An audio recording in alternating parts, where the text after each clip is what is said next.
Hello there, Cancers. Welcome. So, when I was shuffling out this spread for you, I do have an image that I want to convey to you. And there were words that came through. And so it's not so much about the image, it's mainly the words associated with it, okay? I feel like it has more importance. So first of all, I see this bedroom scene. Okay, so there's like a window, and it opens out into the I guess the backyard of the house, and there's a tree with like a tire swing that's nailed to the branch of the tree. And then in bed, you have this little boy. He's very, very young. He's probably like 6 or 7. He's looking out into the window. The window's open. He's looking out at the tree. And so what I started to see was the scene is moving. So it's like a nighttime scene. He's supposed to be in bed. He's kind of bored. He doesn't want to sleep yet. He wants to like go outside and play. But it's nighttime, so his parents are probably forcing him to go to bed, and they're assuming that he's sleeping, but he's looking at the tree, and you see the passage of time. So it's a nighttime scene, and then the earth kind of moves and shifts, and then the sun starts to rise. And then you see this passage of time where it's like winter starts to come in, the snowflakes start to kind of come in through his window, and then after that the snow melts, and then the spring season starts to come in, and you have cooler weather, and you have like sun streaming into this window. So he's looking at the passage of time, the passage of all the seasons from his window. And the words and the phrases that I started hearing is definitely the passage of time, wanting to grow up, wanting to be out there, wanting to be an adult, wanting to be able to dictate your own life, when to sleep, when to go outside, when to eat. And I feel like this is somebody who's very eager to grow up, okay? And I also feel like it's like wanting that independence. Okay, so what I'm feeling is I feel like for many of you, you might be this child that I'm seeing. And let me talk a little bit about the past, okay? Because I feel like first of all, the Mercury retrograde cycle is going to be throughout the month of November.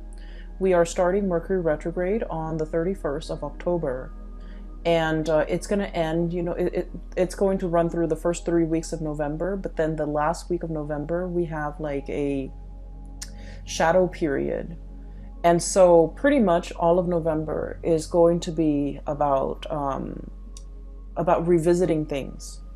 And then I feel for you guys in particular, it is going to be revisiting the choices that we have made, the decisions that we have made, so that we can glean and extract wisdom from it. Okay? So I feel right off the bat, this month might be a little bit uncomfortable because you're confronting your demons. You're confronting the past. You're confronting choices and decisions that you have made in the past. And I do feel the month brings about immense opportunities for transformation.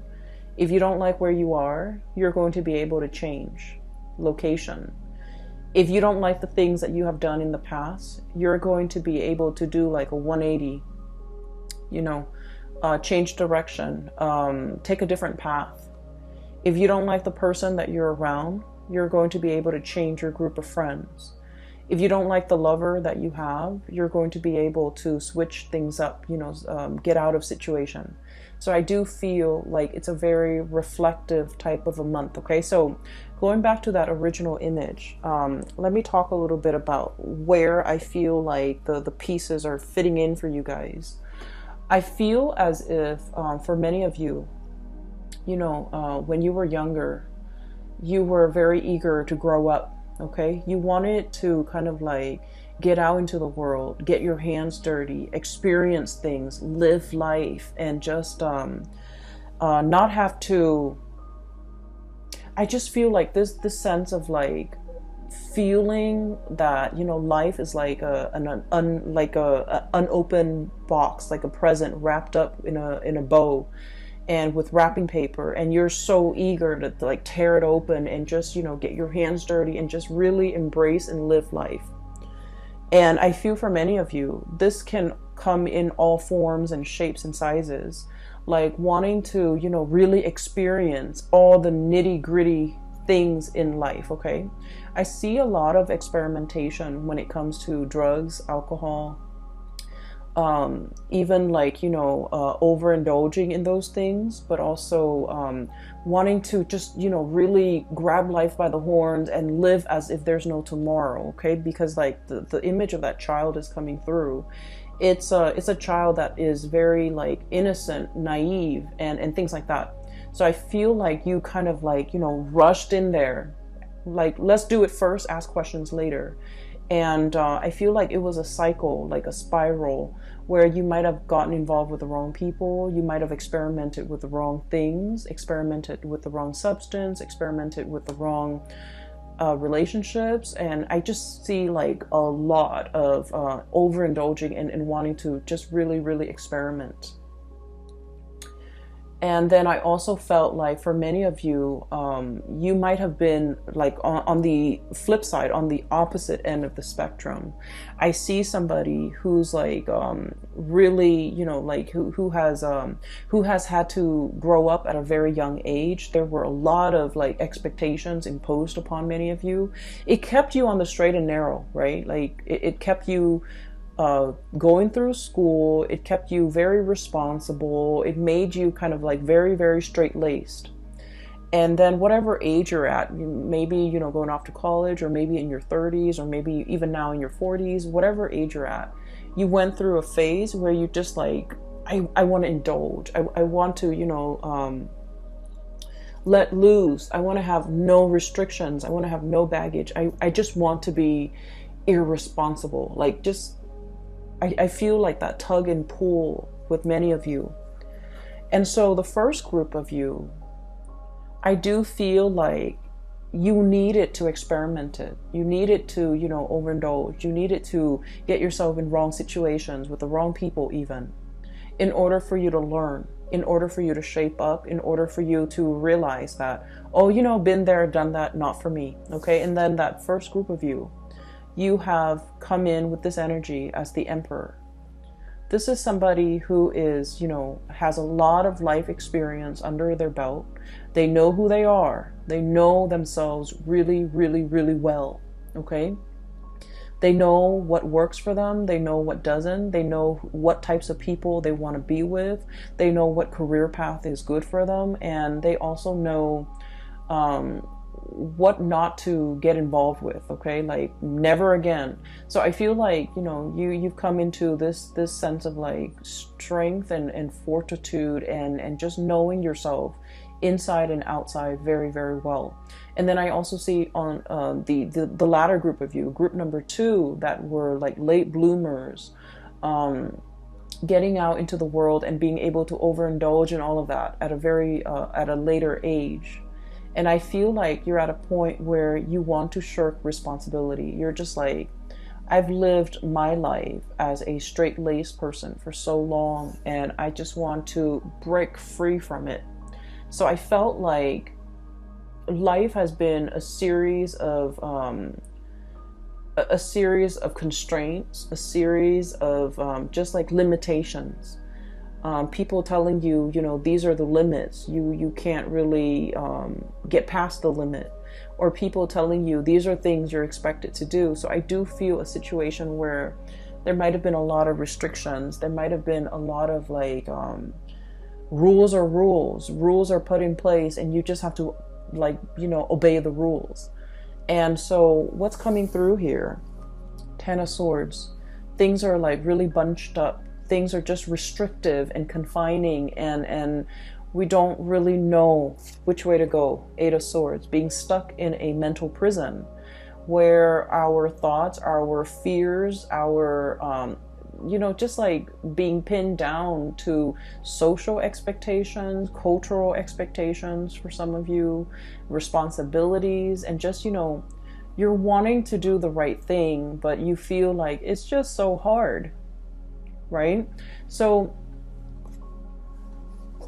I feel regardless of, you know, whether you're group A or group B, you needed to experiment what it means to be irresponsible. You needed to experiment what it means to be, you know, a straight-laced person, because what you're looking for is that middle ground. Okay, what you're looking for is moderation. What you're looking for is kind of like straddling that middle ground and balancing this this side of you that's very responsible, and letting yourself indulge once in a while, but not letting the need to overindulge kind of like overtake your life to the point where you can't function.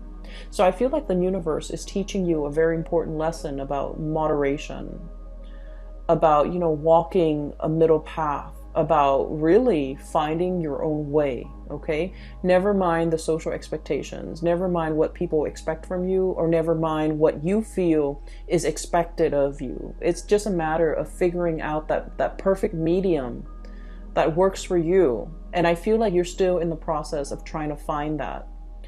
And you're kind of, I almost feel like walking down this alley. Okay, and the walls are around you, and you're walking in the middle. You're trying not to hit the walls. And, you know, if there's like any type of turbulence, you're going to sway in either direction.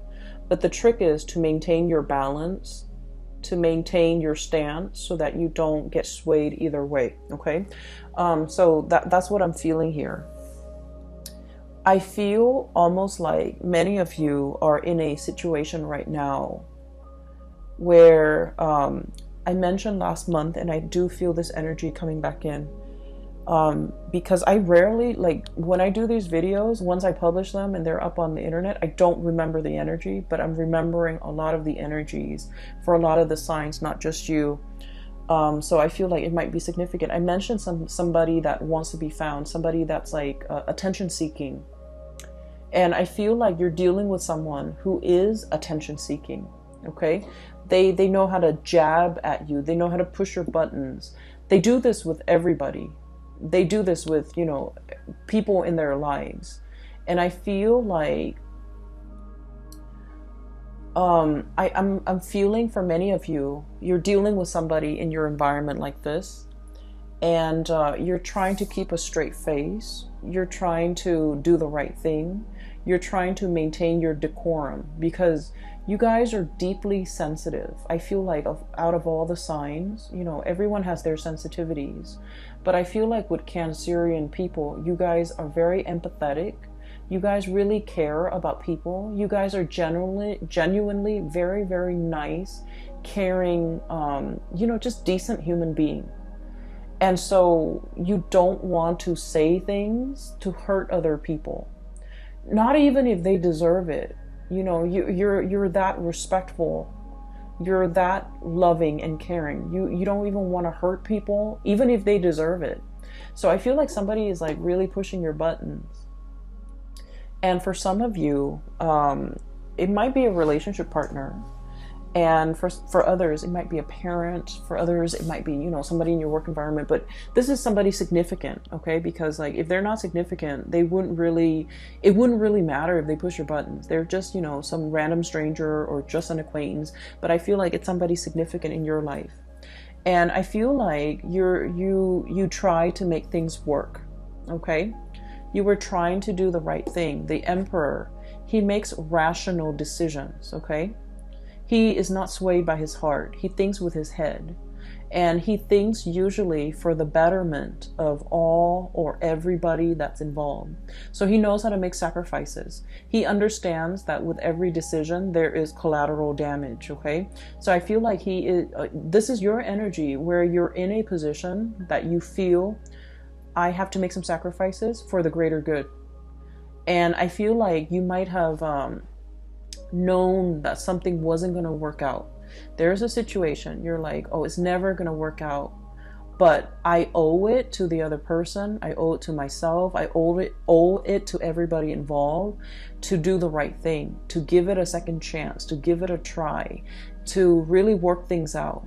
And I feel that you maintain your decorum, your calmness, your temper in this situation.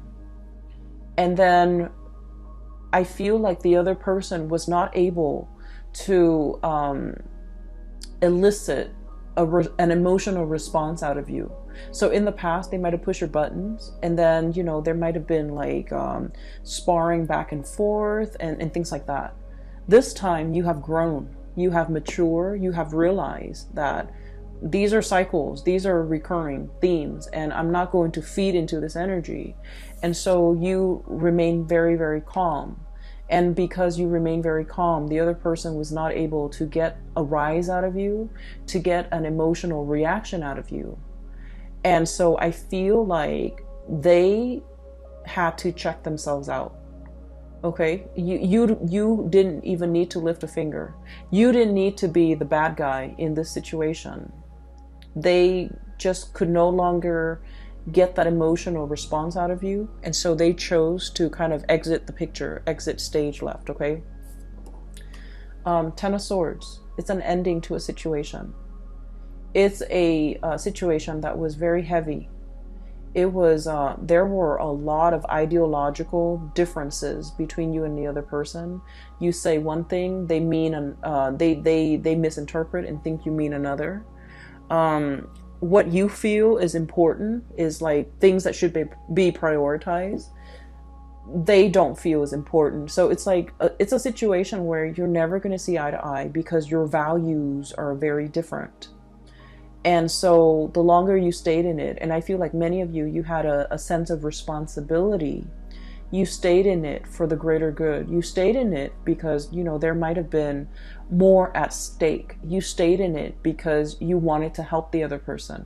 You wanted to help the situation. And an example, you might have kids with this person, and in the spirit of, you know, maintaining the family stability for the family, for the kids, you might have stayed in this situation because for the kids, even though, you know, your heart's not in it. And then for others, another example is you wanted to help the other person, but you were already emotionally checked out.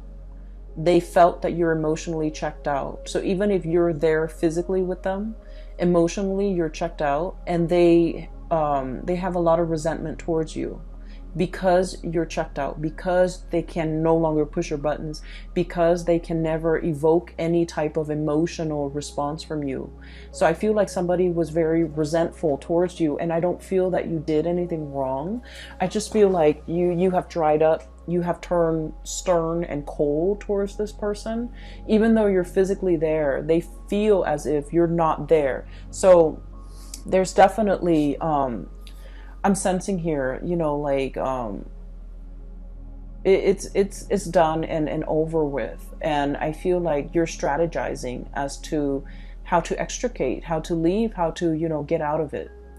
And what we have though with the Eight of Swords, this is, you know, being bound in that mental prison, not knowing where to go, even though you have the tools at your disposal to kind of like cut yourself free. What's coming through is we do have an unraveling process, okay? Two of Wands, the ribbons, everything is like unraveling. Everything is coming loose. Everything is becoming lighter. The burden is no longer there. And then you have a situation where things are just becoming lighter, becoming easier, becoming better. But we're definitely dropping a lot of burdens, okay?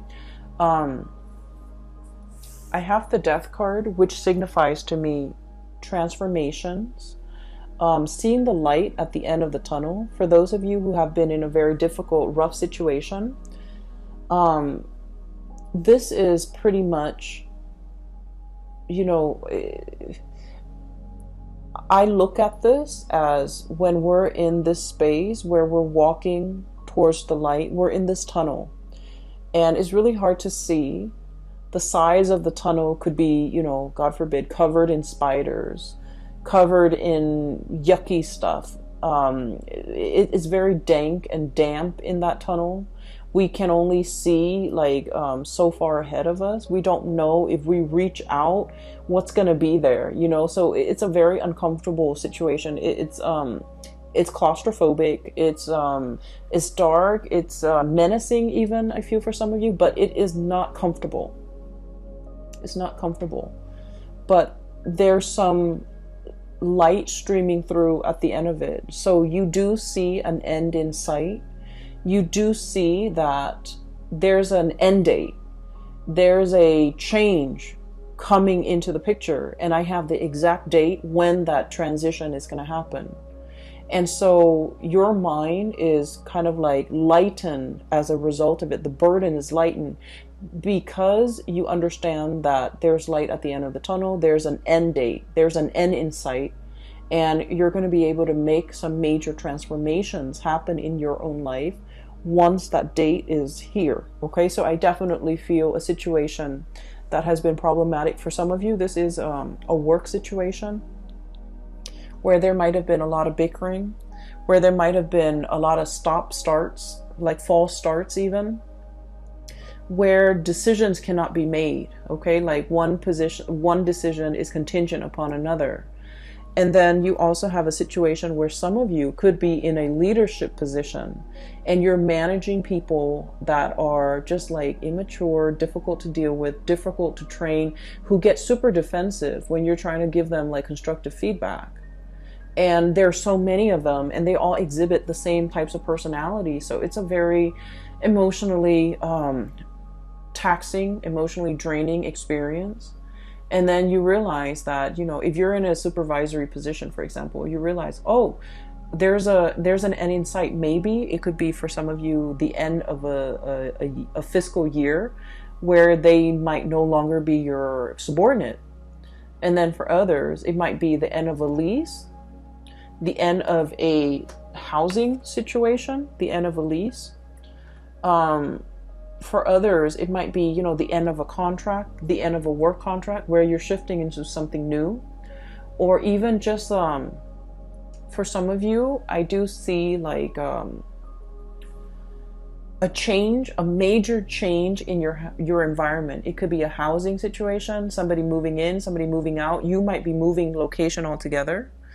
And then for others, it's just something so liberating and so freeing that you're looking forward to this end date. Okay, so I feel like you have something extraordinary that you're looking forward to, and it's going to change your life as you know it. It's going to bring about a major uptick in your standing, in your energy, and just energetically, I do feel like the burden has been lifted, the weight has been off your chest, and just you're no longer dealing with immature and just, you know, attention seeking people who know how to push buttons. Okay, so that's looking very, very good. Let me see. There was another image that I saw and I can't for the life of me remember. I did this, I think, with the Gemini people too. They got two images and I forgot one of them.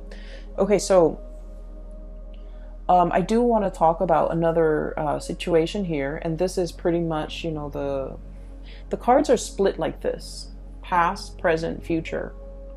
That's what it feels like to me. And so let me talk about something else that's coming into the picture.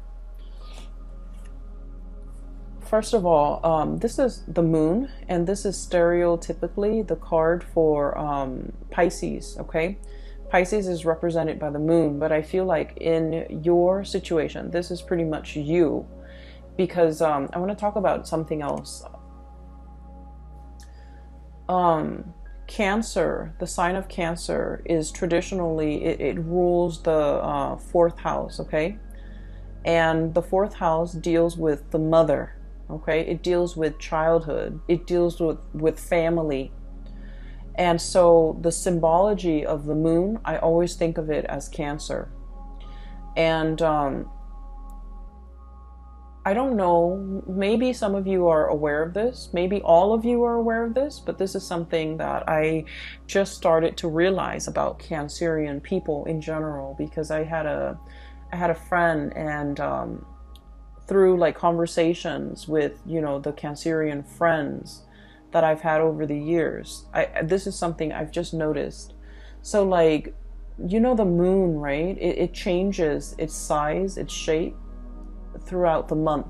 Okay, so it's like the cycle, the lunar cycle. It from one day to the next, It could be like a waning moon, a waxing moon, and it just changes its shape. It could be a full moon, it could be a crescent moon, and things like that.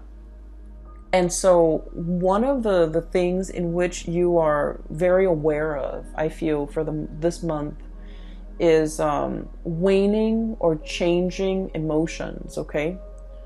And what I feel is ultimately kind of scattered in this spread is, you know what you like, but then what you like from one day to the next, from 1 month to the next, from 1 year to the next, changes.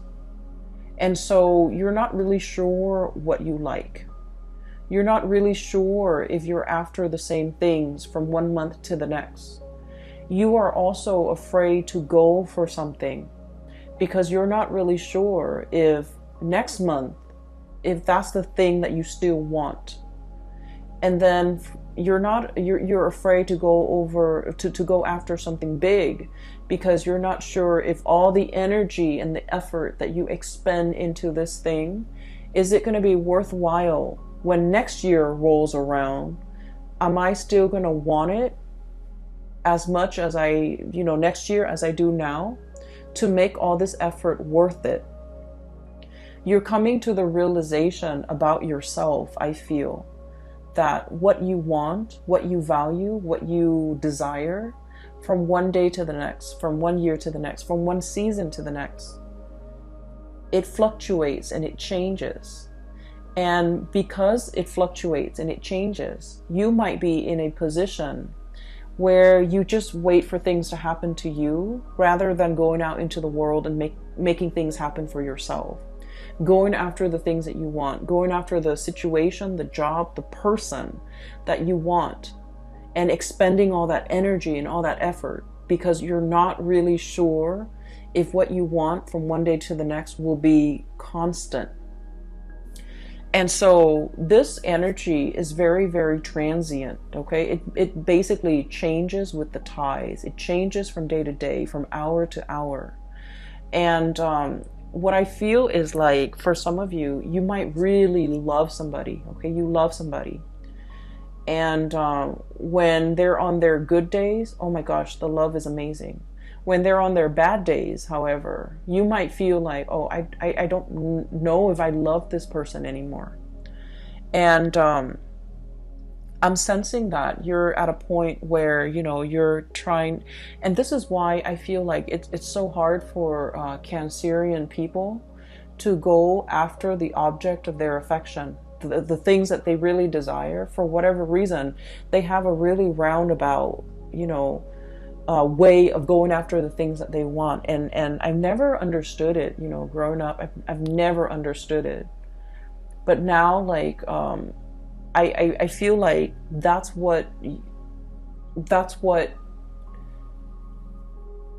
your MO, that's your method of operation, because you're not really sure, okay? So this month has a lot to do with, this process of deep reflection. We have we have 5 major arcana cards coming in a spread with like a 10 card spread. So the half of the cards are major arcana cards, which is really forcing you to be very, very clear about yourself, knowing yourself really well, like this Emperor, okay? Knowing what you like, what you want to bring forth into the world, reflecting on your past experience, like all the things that you had to do to get yourself to this very moment in time, and figuring out who you are and what you're all about. This is about self-knowledge. The other card that we have here as well is we have the Hermit. And the Hermit is wisdom. It's somebody who's very, very wise. It's somebody who's like up high in a tree, like the sloth, or or somebody who has a bird's eye view. Okay, so somebody who is enlightened, somebody who spent a lot of time on their own, and they figured out what they need to be happy. And this process isn't just something that happens overnight. there have to be a lot of upheavals and challenges and you know, the breaking down of old paradigms in order for you to figure out, in order for something better to emerge, but in order for you to figure out what you're all about. So like, it's almost like the tree, you know, growing up in the winds, okay?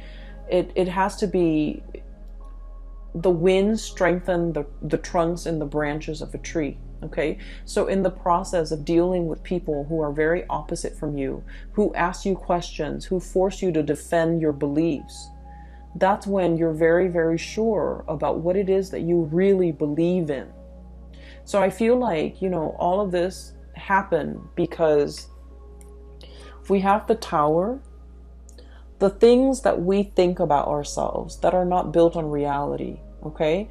I think I really like to, you know, stay at home and just, you know, knit. And then you realize life is passing you by, okay? And then you realize that, no, I actually want to be around a lot of people. I actually want that connection. I'm actually very extroverted. I actually need other people. So we have to go through life to really figure out who we are. And then, you know, some of you, you're just like, oh, I want to be the life of the party. You guys need other people. Most of you, you need other people. You might feel like, I want to be the life of the party. And I feel like I'm speaking to a lot of Cancerians out there who feel like, I want to be where the things are happening, among the shakers and the movers, where, you know, you feel like you might want that. And then when you're in the midst of it, you feel very drained. You feel like just unhappy. And then you realize that, you know what? I'm not as extroverted as I think I am. I need more downtime. I need to recuperate. I need more me time. So I feel like you have gone through a major process of like learning about yourself. And all of these things that you're learning about yourself, they don't happen in calm waves, okay? They happen in very like, they were like, the transformation was very, very disruptive. And I feel like it needed to be disruptive because you needed to be shaken awake. Because I feel like with the state of the fluctuation, the changeable moon and the emotional state, it's like you're going through each day constantly changing. And so the shakeup needed to happen at the core, at the foundational level, for you to figure out on a foundational level, who am I? What am I about? What do I want? So I feel like that's what this is really screaming out to me. And I'm sorry if the reading is so like, if it's just so abstract. I feel like it's very abstract. But I feel like it's an inner process that you have to kind of discover on your own, okay? I almost think of this as like the Nautilus shell. Getting to the root of the problem. Understanding yourself. And you can't really proceed in life, in major endeavors, in making major decisions, unless you really know yourself. You have hesitated making some major decisions because, you know, you have this sense of responsibility, this sense of like, oh, I don't really want to hurt anybody. I just want to let a situation drag on. And then I feel like there's a jolt to the system and it's telling you, you can't really, this is not going to work. You need to be decisive. You need to not drag your feet. You need to, you know, let something come to an end if it must end. You need to stop lying to yourself that this is working because it's clearly not working.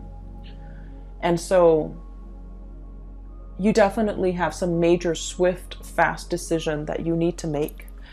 And so this energy is coming in a way where it's very disruptive so that you can, you know, execute and just be done with it. Okay. It's like ripping off the Band-Aid. I'm sensing. So that's where things are headed. And the other thing that I'm sensing, I feel like it should almost be like this. Okay. All the major arcana cards are stuck together. That's what it feels like to me. The 4 major arcana cards should be here. And then what we're left with is the Two of Cups and the Queen of Swords, okay? The Two of Cups is a soulmate connection. This is like heart, body, and mind, okay? This is a union that you have with another person. I feel for some of you, there is a relationship here that might be fractured because of financial issues, financial considerations. One person might be a big spender and the other person's very thrifty. One person might be carrying the weight of the financial, burden of that relationship, and the other person might not have been. This is a balancing act, okay? This is now things that have been very, very unbalanced and unreciprocated and just off kilter are now being rebalanced, being restored, and both parties are definitely coming together. This card is also screaming out to me reconciliation with somebody who is very significant in your life. For some of you, we have here the Queen of Swords, and I'm not going to be reading the signs. This is clearly an air sign, Aquarius, Gemini, and Libra. But I also feel like Aries. I also feel Scorpio and Virgos here as well, okay? And the energy is pretty much telling me a situation where somebody is coming back, somebody is trying to communicate. Somebody is also, coming in with more sensitivity, okay? It's linked up here with the Moon card. It was like this. Somebody is starting to understand you. They're starting to understand how sensitive you are. They're starting to kind of like, if they have been very harsh in the past, I don't see them apologizing. I just see them in the past as kind of like, brusque and blunt and forceful. And I feel like they're starting to understand how sensitive you are. They're starting to understand that you need more. It's like they need to kind of like not be forceful with you. They need to not push you. They need to not give you ultimatums. They need to just, take you as you are on your own terms. Yes, your feelings might fluctuate. Yes, one day you love them, the next day you don't. And so they need to be accommodating of your fragile emotional state. And they need to be understanding that they shouldn't bring conflict in their interaction with you, into their interactions with you. So I feel like somebody is coming back in, wanting to communicate. They're approaching you with a lot more sensitivity. They're approaching you with a lot more like, I guess like awareness for who you are and the way you operate. And they're willing to accommodate that. And then on the other hand, I feel as well for many of you, knowing, I see this really deep sense of spiritual knowing, awareness that have, kind of like, it's like things illuminated for you, where you start to understand that, I love this person today. I really, really love them. The next day they act up and I don't love them. I feel like you're starting to find that middle ground, okay? Once again, straddling that middle ground, wanting to be responsible, like taking the responsibility with the overindulgence and trying to find a balance, a middle ground, so that your emotional state doesn't fluctuate from one extreme to the next, so that you can walk down that center line and be okay, because you're doing things in moderation. And when you're doing things in moderation, when you're very balanced, you start to see who you are. You're not swaying from one extreme to the next. And so you're starting to see things in a more balanced manner. And once you start to do that, I think like everything that has been problematic and confusing and just, off kilter in your life starts to realign. Okay, so I feel like you're energetically balancing yourself, and in the process of finding balance and being very balanced in your own skin, everything else in your environment benefits and it starts to right itself. Relationships start to right themselves.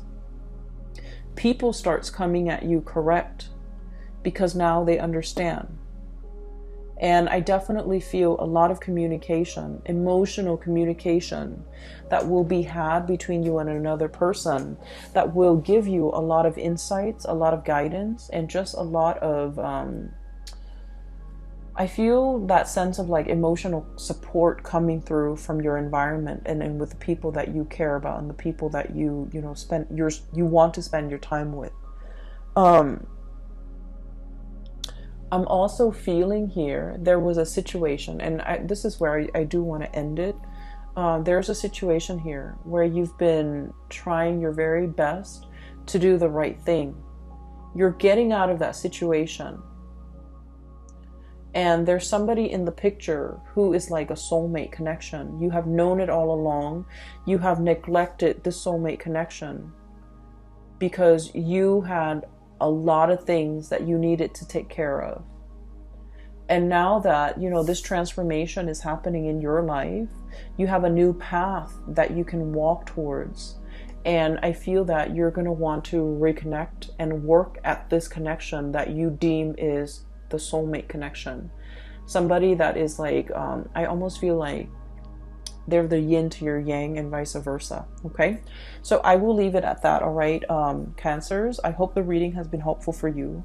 I hope it resonates. I hope you're not upset with me for being harsh with you guys. I just read whatever that comes through. Okay, and I hope the reading either way is helpful for you as you navigate the confusing energy of November. Best of luck. And for those of you who are interested in a reading, I do have a link in the description box below for a psychic. Her name is Bridget. She's based out of California and she's very good at her craft. I highly recommend that you get a reading with her. If you are also interested in this amazing deck, it's the White Sage Tarot. It uses the traditional Rider-Waite and tarot imagery as well as, animal totem. That's the best way I can describe it. And it has been great I enjoy working with this deck. A lot of images came out and a lot of messages came out when I started using this deck. And so the link for that is also in the description box below. Support your local artist and visit her site. She also has other things like other artwork and things like that for sale. All right, I will talk to you guys soon. Have a wonderful November and happy Thanksgiving for those who are celebrating. I hope you have a tremendously amazing time with your loved ones and your family, and I will talk to you soon, okay? Take care.